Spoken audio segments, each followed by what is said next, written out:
Good afternoon, everyone. Welcome to the Library of Congress, and welcome to those of you who are viewing online. My name is Nicholas Brown-Cáceres. I'm the acting chief of the music division, and I'm so thrilled to welcome Beatrice Berrut to the library, who is our wonderful artist today. Welcome.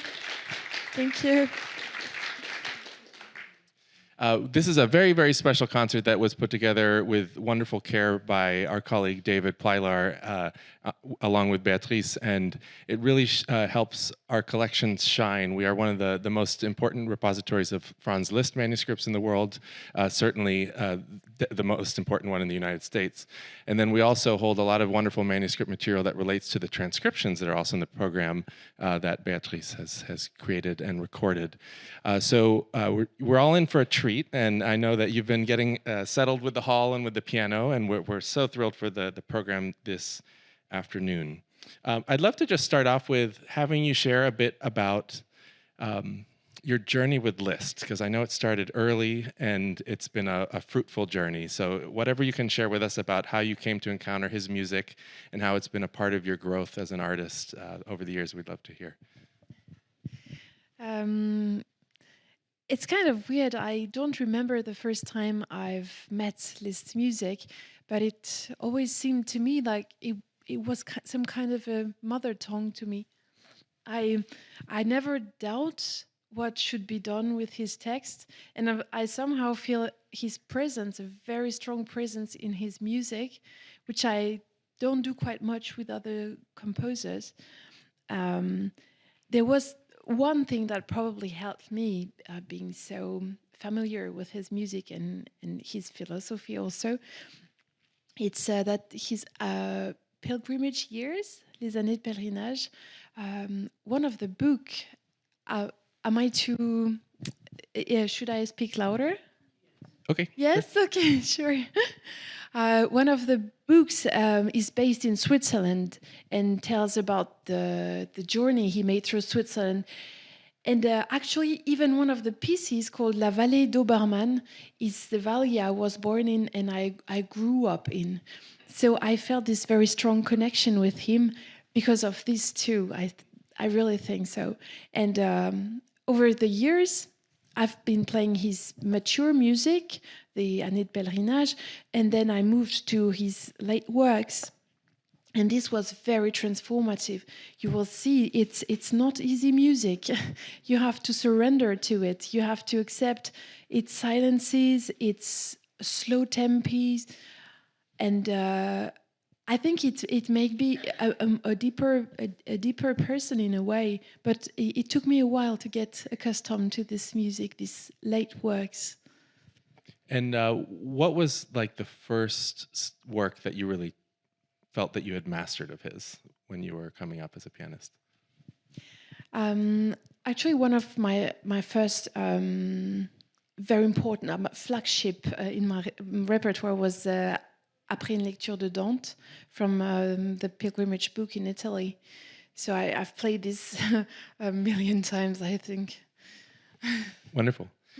You had a very wonderful opportunity yesterday afternoon to see some of the collection items related to Liszt and others in our holdings. Could you share with the audience a bit about what that experience was like and what you had a chance to see?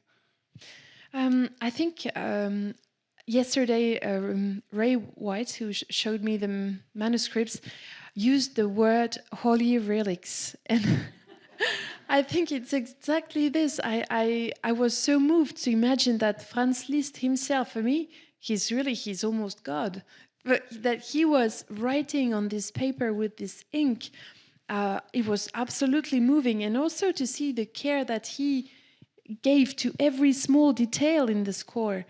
Nothing is random, but of course when you see it printed, everything seems very easy. But then you have to think of this man who spent a lot of time putting his pen into ink and putting his dots and correcting them sometimes, so they really mean something very special. Of course, he gives great care also to the pedalings, and this is something on modern pianos that we cannot really use the same way as they would before. But still, it's very interesting to think what he was thinking of. Well, like kind of pads were lying under the music, and so very long pedaling sometimes. Wonderful. So you all will have the chance to see several of the manuscripts in the cases outside of the auditorium. There's material, either final manuscript or draft, for the Liszt works that are on the program, which is really lovely, as well as a wonderful photograph of him and some of his hair, believe it or not. We spend a lot of time thinking about the Beethoven hair that we have here at the library, but we have some Liszt hair too, so that's pretty cool.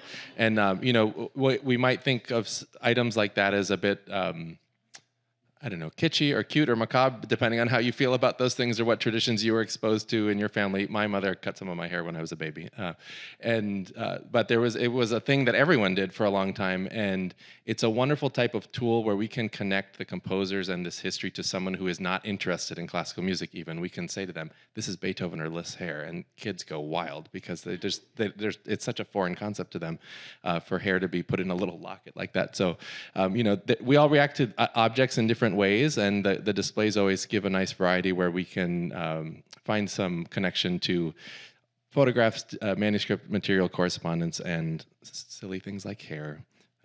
So do check that out when you get in there. A piece of this journey of yours with Liszt that you touched upon is the relationship to place and the places that have been significant in your life. In reading some of the material that you've written and the way that you talk about your artistry, your relationship to the Alps is really significant. And the way that I've interpreted what you've put out there is that nature is a very central part of your being, and that's informing your music making. Can you tell us a bit about how you think about nature and how you make time for that and how it informs your music making? Yeah, sure. As you mentioned it, I grew up in the Swiss Alps, and I lived there again after many years in Berlin. And I think what's so wonderful, especially in the mountains, is that they give you this verticality that you're always looking for in music. It's all about looking up to something bigger than us. It's also very nice because the life of a concert pianist is quite demanding, and of course there's a lot of pressure, and getting back home to the mountains that are so big, wonderful, but not judging you, is something very comforting, I find. What is the thing that you do most frequently to engage with nature? I saw that you used to ski a lot, and you probably still do, but you started at a very young age, under the age of 2, I saw, which is wild. It's someone who doesn't ski whatsoever. So how do you work that into your schedule? Do you take walks wherever you're touring, or do you have a routine where you take trips? I don't ski anymore because I broke a leg. So it's stupid. You wouldn't think, but you need your 2 legs to play the piano because you have 3 pedals. So, but I still do quite a bit of hiking. And I'm lucky enough to, when I go out on my balcony, I can see the mountains like they're under my nose. So their presence is really inspiring also in my everyday work. Wonderful. Turning to the second half of the program briefly, these are 3 works that many of us will probably know so well from hearing them with full orchestra. And there's something so wonderful about being able to hear old chestnuts in a new light and with fresh ears. And we had that last night for those of you who were here for the Vivaldi 300th performance. So we're going to have one transcription by Liszt of the Saint-Saëns, and then your transcriptions of the Mahler and the Dukas. And I would love to hear why you appreciate transcription and its importance in the repertoire, and then a bit about how you approach dissecting a piece in order to build it back up in your own interpretation. I think I can say that Liszt is actually responsible for me transcribing music, because more than half of his catalog are transcriptions. So he was the absolute master of this kind of writing. And It's always weird to see a pianist transcribing music because we have so much music to play. You would need to transcribe orchestra for the piano. But still, I feel that especially this area of the music history, the beginning of the 20th century, especially in the German-speaking part, has really so neglected the piano. It's a pity because Wagner, Bruckner, Mahler, all these geniuses didn't quite write for piano. So if you happen to love the music and you're a pianist, then you have to transcribe it for the piano. Wonderful. And just for the folks who are listening to the video of this, Beatrice will be performing Saint-Saëns' Danse macabre and the Andante moderato from Mahler's Symphony No. 6 that she transcribed, as well as The Sorcerer's Apprentice by Dukas. And so with each of these works, the orchestration is such orchestration and the colors that come out of the orchestra and the instruments are such a part of the identity of the works. How do you tackle that so brilliantly in your transcriptions? Because your transcriptions are vivacious, I think, in the way that you've recorded them. And the spirit of these works comes through in such a meaningful way, even though you're basically converting the orchestra into this one instrument, but you capture different sounds and colors so well. Yeah, I think to listen to a piano transcription, you have to let go of the orchestra. You don't have to expect the same work. It's a new piano piece that's born, and it's not a reduction of an orchestral thing. But you know, I must say it's almost easy in Mahler because he was clearly composing from the piano. So it's actually just getting the music back to its very beginning. Even if in my Mahler transcription, in the one I'm playing tonight, I was very inspired by Liszt, by Après une lecture de Danse. I use a lot of tremolo, a lot of things that make the piano shine and that allow me to keep the notes and harmonies longer. Because this is one of the biggest problem on the piano, is that once you played a note, it's been played, it disappears. So you have to find solutions to make an illusion of the note lasting longer. And what is the relationship of the hall and the acoustic with how you bring the pieces to life in the distinct space and with the distinctive qualities of this space and the piano itself? It's a general rule that it's always easier on a good piano in a good hall. Well, we support that. Did we pass the test? You did. Yeah. Okay, good. That's good. We worry sometimes about certain elements, but wonderful. What are some of the distinctive things that you do in your transcriptions that we can listen out for that we might not hear in other transcriptions of these works for piano? That's a good question, but I don't have any good answer since I don't know any other transcriptions of this music. Okay. But even other instrumentations, we have the Zemlinsky of the Mahler. We have that manuscript, actually. I don't know if you got to see that one yesterday, but next time we'll... Yeah, it's maybe weird to say such a thing, but I try not to listen to other transcriptions because I don't want to copy what others have done. And it's sometimes when you're fighting with a particular place, there is a temptation to go look around and see how others solved the problem. What other transcriptions do you have in mind for the years ahead with your repertoire? Anything new that you're working on? I think actually I moved on to composing, and since a few years I've written a lot of original music, and I've left a transcription on the side. But it was a good first step. I've been working on really big works such as the Transfigured Nights by Schoenberg. I have written a piano paraphrase on it, and this was, the triggering points where I thought, now I have found my liberty and my own style of writing for the piano, and I can move on to writing music myself. Wonderful. Have you written for orchestra or chamber music or piano or all the above so far? All the above so far, but mostly for the piano. Wonderful. We have the manuscript of the Verklärte Nacht for those of you who might not have caught that before. I don't know if you knew that, but we have it. Yes, yeah. So if you're still here Monday, come by. We have about half of Schoenberg's manuscripts, and then also a good portion of his correspondence, which is really special. So before we open it up to questions here, would just like to go back to your relationship with Liszt. And one of the things that I find really fascinating is the way that we as individuals and artists grow with our knowledge and understanding of these giants of our discipline. And I wonder, like, with your journey with Liszt and his music, what have been the different stages of your feeling that you are achieving a deeper understanding of what he was after?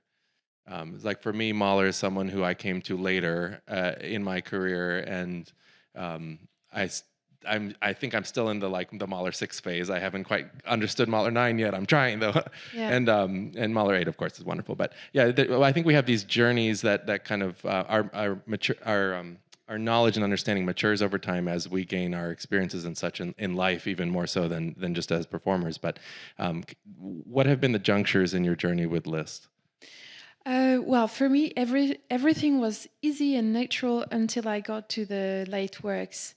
And actually, it wasn't even my choice. It was a very big festival in Europe called the Printemps des Arts de Monte Carlo, so in Monaco. And they have a CD collection, and the artistic director was so much in love with these crazy late works that he offered me to record them. And I really remember clearly the first time I looked into Les Morts, for example. I thought, oh my goodness, what am I going to do with this music? What is it about? It's so dark, it's so silent, it's so full of questions.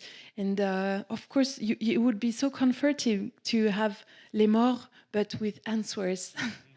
But no, it's only opening up more doors, more.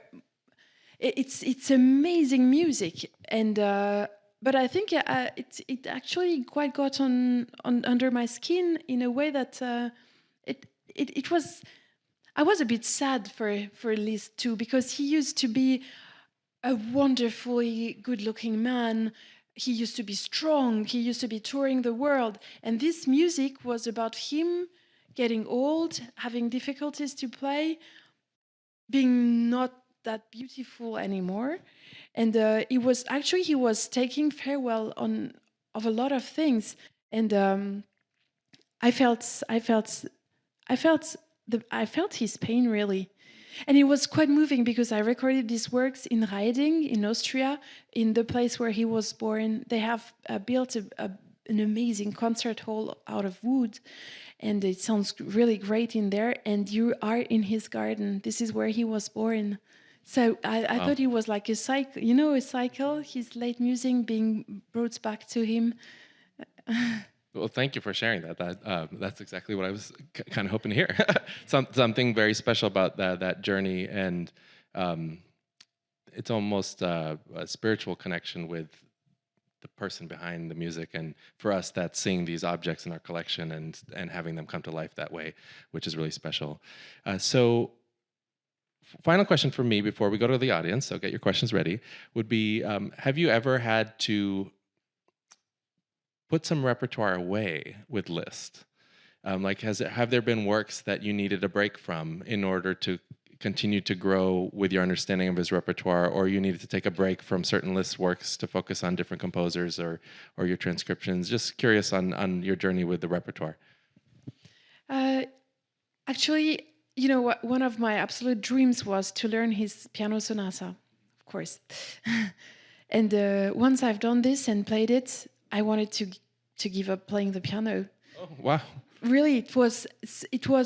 What could I play more than this amazing masterwork? So I went into conducting for 2 years. Of course, I still practiced the piano and had concerts, but my heart was totally focused on something else. And I think that conducting is exactly what I needed to then get back to the late works, because if you have no sense of agogy, then you have no chance of understanding this music. He was a conductor as well, and he wrote this ode funèbre for the orchestra. So if you don't have this pulse that conductors have, and that we pianists, we usually not quite, because we are so free, we can stop breathing for an entire concert. I think I sometimes do. Oh no. Yes, it's really, we don't pay attention to this. But conductors have to. They have to keep the pulse, to keep the wind entering together with the perfect sound, the perfect pitch. And this is really something that helps me a lot in these late works. Interesting. Thank you. And are you still conducting? No. I'm I had really quite a lot of trouble getting along with orchestra musicians who were complaining all the time. Oh, geez. Well, you know, it happens sometimes. I don't know. Maybe they're different in America, but in Europe, they have okay. It's the same. Yeah, and each, you know, as you experienced, I'm sure each section has its own personality with the complaint style. But no, we love I'm an orchestral musician, so yeah. Anyways, we have a few moments for questions from the audience, and if you would like to ask Beatrice a question, if you could just raise your hand, and we'll bring a microphone to you. Michelle's coming right here. I was actually going to ask if you've ever conducted Orchestre de la Suisse Romande, which is still, I think, one that Americans know about. But also, are there concert venues such as the Lucerne Grand Hall that deserve greater recognition, both concert halls and musical ensembles in Switzerland? Yeah, well, Switzerland is an amazing place for classical music. You mentioned the Orchestre de la Suisse Romande, but there's also the Tonhalle in Zurich. We have, amazing orchestras, and also new halls as the Cacale in Luzern. So it's a very vivid place to be a classical musician, of course. No, it's different. Berlin is more creative. I think Switzerland is a very rich country, but and so there aren't many striving artists, and so the atmosphere is a bit different. Now, the Orchestre de la Suisse Romande was here like 10 years ago. You might have been there when WPA presented them, and they did Daphnis. Yeah, it was a great concert. Any other questions? Yes. Yep, just wait for the microphone. I wondered if you spent much time in Budapest in the Liszt hall and school, and whether that provided any either, you know, historical information or musical inspiration. You know what? I think he's not Hungarian. He was Austrian. He didn't speak Hungarian. He spoke German, a lot of French then. So I think he's for me he's a German composer in his writing, and so he has a bit like Brahms, this kind of nostalgia of something that he never knew. Like, you know, the Brahms Hungarian dances, or at least Hungarian rhapsodies. I don't think they're Hungarian, because Hungarian music is Bartók. It's completely different. They're more like gypsy music. What they wrote, they would mix up the two folks, and I don't think I don't think Liszt is Hungarian, but maybe I hope there's no Hungarian in the hall. Yes, they're very proud of him, indeed. One question in the back? No? I'm Hungarian, but besides that, I often comment on the fact that political borders render us hopeless when we talk about where did someone actually come from, what was the background that they enjoyed that gave them the inspiration. So I think we're talking pan-Europe. I'm all for the European Union. So definitely, and certainly over time, with the way that the borders can change and be challenged, is complicated. Perfect segue to my closing thoughts and question, and feel free to redirect if you don't want to go there. But you know, I think all of us feel that the environment in which music is presented live is volatile right now, certainly in the United States, and I'm assuming probably also in Europe for whatever's going on in society, and the way that the funding models are changing and audience interests are changing, and even the physical spaces where we are accustomed and feel safe going to are not necessarily in the same place, depending on where we are. How do you feel that as a performer, or do you feel that as a performer, and how do you hope for your music making to continue to be a reason for people to gather across differences and communities? That's a good question. I'm actually, like every colleague, I think, very worried because, of course, there was this COVID thing, and but it's made things go faster. But this tendency was already here before, that actually we have lost contact to schools, to education. The classical music isn't part anymore of our patrimony, and I mean, it should be. It should be taught in schools like literature, like arts, and it's not. So I'm very worried, and that's the reason why I founded a festival 5 years ago, and we are trying everything we can to change the mood, to make it festive, to make it fun, to make it it's a happening, because we really have the feeling that if you just offer people to sit down on a chair and listen to people playing classical music, it's not enough. They will not come anymore. So we have bars, restaurants, a lot of stuff going on, but people come to the concert, and we have seen people there who were never in a classical music concert, and they come again every year. So I think it's going to be a lot of work, but we have to do at least in Switzerland, what the state doesn't do anymore, educating people or getting them interested in the music, and then they can go on by themselves. But it's worrying. Yes. Oh, thank you for sharing your thoughts on that. Yes. Just microphone 1 second, and then we're going to have to wrap with the last one. Sorry. I know, but it's for the recording, Michal. I know.